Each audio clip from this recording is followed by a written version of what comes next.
Oui, les amoureux du ballon rond, le mercato est en feu et aujourd'hui on vous balance toutes les infos croustillantes et soutenez-nous en s'abonnant et en activant la cloche de notification. On commence toujours en France, dont l'OGC Nice s'active sur le mercato. Le club azuréen s'intéresse de près à Amadou Haïdara, le milieu de terrain malien du RB Leipzig. Mais attention, Nice n'est pas seul sur le coup. Le Paris FC aurait également coché son nom et en ferait même une priorité. Haïdara, connu pour son impact physique et sa polyvalence, attire logiquement plusieurs clubs en quête de solidité au milieu de terrain. Un dossier à surveiller dans les prochains jours car la concurrence s'annonce rude. Et du côté Paris FC, le Paris FC frappe fort sur le marché. Le club est en discussion avancée pour faire venir Kevin Trapp, le gardien international allemand actuellement à Francfort. Un retour en France qui serait un gros coup pour le Paris FC, tant sur le plan sportif que médiatique. S'il signe, Trapp apporterait toute son expérience à l'effectif parisien, dossier à suivre de très près. Que pensez-vous de cela? Dites-nous dans le commentaire. Et d'autre côté, Dylan Bakwa se rapproche de la Premier League. Le jeune ailier français de 22 ans formé à Bordeaux et aujourd'hui à Strasbourg est tout proche de rejoindre Nottingham Forest. Le club anglais a proposé 26 millions d'euros plus 5 millions de bonus, mais Strasbourg a d'abord refusé l'offre. Cependant, les négociations avancent bien et les deux clubs semblent se rapprocher d'un accord définitif. Un transfert important vu pour le Racing et une belle opportunité pour Bakwa de franchir un cap dans sa carrière. Et du côté PSG, grosse bataille à venir entre géants européens. Le Real Madrid et le PSG sont tous les deux intéressés par Ibrahima Konaté, le défenseur français de Liverpool. Son contrat approche de la fin et une signature libre l'été prochain est sérieusement envisagée par les deux clubs. Un profil jeune, puissant et expérimenté qui attire logiquement ces cadors européens. Le dossier est lancé et ça promet du lourd dans les mois à venir. Et toujours au PSG, le PSG espère récupérer 20 millions d'euros dans ce dossier. Marco Asensio, âgé de 29 ans et encore sous contrat jusqu'en 2026, n'a jamais vraiment convaincu Luis Enrique. Résultat, il a été prêté à Aston Villa pour la seconde moitié de la saison 2024-2025. Le club anglais a apprécié ses performances et envisage maintenant de le recruter définitivement. Le PSG espère donc boucler une vente à hauteur de 20 millions d'euros, une belle opportunité de faire de la place dans l'effectif et récupérer des liquidités. Une sortie qui semble de plus en plus probable cet été. De l'autre côté, Warren Zaïre-Emery traverse une période compliquée au PSG. Le jeune milieu français a perdu sa place de titulaire cette saison, une vraie surprise après ses débuts prometteurs. Pourtant, il n'a jamais pensé à quitter le club. Très attaché au PSG, il reste confiant et espère retrouver son meilleur niveau pour s'imposer à nouveau. Son objectif, bousculer le trio actuel au milieu de terrain et prouver qu'il a toujours sa place parmi les titulaires. Un défi mental et sportif pour l'un des plus gros espoirs du club. Et pour le cas Gigio, Enzo Raiola, agent de Gianluigi Donnarumma, a lâché une déclaration très forte suite à la situation actuelle avec le PSG. Selon lui, un château de 4 ans s'est effondré en 10 jours. Tout s'est accéléré après que Donnarumma ait accepté une prolongation à des conditions salariales plus basses, uniquement par respect pour le club et les supporters. Mais au final, le PSG aurait décidé de tourner la page, ce que Raiola considère comme un énorme manque de respect envers un joueur qui s'est toujours donné à fond.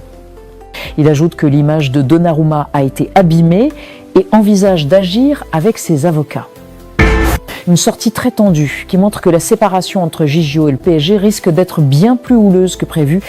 Que pensez-vous de cela? Dites-nous dans le commentaire. Et du côté Angleterre, Liverpool accélère pour finaliser l'arrivée de Giovanni Leoni, jeune défenseur central de 18 ans évoluant à Parme. Contrairement aux premières rumeurs, le club anglais ne veut pas attendre 2026 ni le prêter en Italie. Le plan est clair, Leoni rejoindra l'équipe d'Arne Slot dès cet été. Le joueur est considéré comme l'un des grands talents défensifs italiens de sa génération et il a déjà donné son feu vert au projet des Reds. Les négociations avec Parme sont bien avancées et si tout se passe comme prévu, l'accord pourrait être conclu très rapidement. Liverpool continue donc d'investir intelligemment sur la jeunesse et Leoni pourrait être une très belle surprise dès cette saison en Premier League. Et du côté Man United, Rasmus Højlund est sur le point de faire son retour en Serie A, cette fois sous les couleurs de l'AC Milan. Un accord est proche avec Manchester United pour un prêt payant de 6 millions d'euros, assorti d'une option d'achat à 45 millions d'euros. À seulement 22 ans, l'attaquant danois pourrait relancer sa carrière après une saison en demi-teinte en Angleterre. Un deal intelligent pour Milan qui pourrait récupérer un gros potentiel offensif à un prix maîtrisé s'il convainc cette saison. Et du côté madrilène, Franco Mastantuono au Real Madrid, c'est quasiment officiel et c'est pour demain. Le jeune crack argentin qui fêtera ses 18 ans sera présenté le même jour au Santiago Bernabéu. Il deviendra ainsi la dernière recrue estivale du club merengue et la seule à ne pas avoir encore été dévoilée officiellement. Mastantuono va signer son contrat avec la Casablanca ce jeudi et tout indique qu'il portera le numéro 25. À seulement 18 ans, le Real Madrid mise une nouvelle fois sur un talent sud-américain plein d'avenir, dans la lignée de ses paris récents comme Hendrick ou Arda Güler. Et toujours à Madrid, David Alaba pourrait bientôt évoluer dans un nouveau rôle au sein de son équipe. Selon Diario AS, le joueur autrichien pourrait être utilisé comme doublure d'Aurélien Tchouaméni au poste de milieu de terrain. Cette décision permettrait d'exploiter la polyvalence d'Alaba qui a déjà démontré ses qualités aussi bien en défense qu'au milieu. Cela offrirait au club plus de flexibilité tactique tout en renforçant l'entrejeu. Un ajustement intéressant qui pourrait changer la dynamique de l'équipe et apporter un nouveau souffle à cette zone clé du terrain. On reste à l'écoute des évolutions prochaines concernant ce repositionnement. Que pensez-vous de cela? Dites-nous dans le commentaire. Et du côté Barcelone est profondément blessé par le transfert de Benjamin Sesko à Manchester United selon le journal Sport. L'attaquant slovène était la cible prioritaire du club catalan et de Deco, son conseiller, pour remplacer Robert Lewandowski dont le départ est prévu pour l'été 2026. Perdre un joueur aussi prometteur, très attendu pour devenir un élément clé de l'attaque, est un vrai coup dur pour Barcelone qui espérait beaucoup sur ce transfert. Cette situation crée donc une vraie déception du côté du Barça qui va devoir revoir ses plans pour l'avenir offensif du club. Que pensez-vous de cela? Dites-nous dans le commentaire. Et encore du côté Angleterre, Manchester City a un plan bien clair pour renforcer son effectif cet été. Si Savinho venait à partir, Rodrigo deviendrait alors la priorité absolue du club. Rodrigo, talentueux ailier brésilien du Real Madrid, est très apprécié par Guardiola, qui voit en lui un joueur idéal pour dynamiser l'attaque. Le club est prêt à tout pour finaliser ce transfert, même si cela reste encore incertain pour l'instant. Par ailleurs, contrairement à certaines rumeurs, Manchester City dément formellement tout intérêt pour Magnez Akliouche. Le club veut se concentrer uniquement sur des cibles précises et éviter les distractions inutiles. On surveillera donc de très près l'évolution de ce dossier car Rodrigo pourrait bien devenir l'un des grands noms du mercato estival de City. Et toujours à Man City, Manchester City a décliné une offre de Nottingham Forest pour Rico Lewis.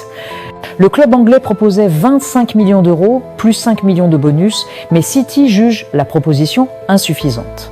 Rico Lewis, jeune talent prometteur, reste donc dans l'effectif de Manchester City pour le moment, alors que les négociations pourraient se poursuivre. Une décision claire qui montre l'importance du joueur aux yeux des Citizens. Et de l'autre côté, Newcastle United et Aston Villa ont trouvé un accord pour le transfert de Jacob Ramsey, estimé à 40 millions de livres sterling. Le montant est fixe et sera payé en 2 ans, sans bonus additionnel. Maintenant, il ne reste plus qu'à obtenir l'accord du joueur pour que Newcastle puisse finaliser l'opération dans les prochains jours. Les formalités administratives et les examens médicaux seront ensuite rapidement réglés pour officialiser ce transfert. Et du côté Italie, l'AC Milan a trouvé un accord pour recruter Zakaria Tekame au poste de latéral droit avec un transfert estimé à 10 millions d'euros. Une clause de revente de 10% a également été incluse en faveur des Young Boys, son club d'origine. L'accord verbal est désormais en place et Tekame devrait bientôt rejoindre Milan pour passer sa visite médicale et signer son contrat. Ce transfert intervient après l'arrivée récente de Cogni de Winter, renforçant ainsi le flanc droit de la défense milanaise. Et c'est tout pour aujourd'hui. N'oubliez pas de vous abonner et d'activer la cloche de notification pour ne rien rater de nos prochaines vidéos. Bye bye bye!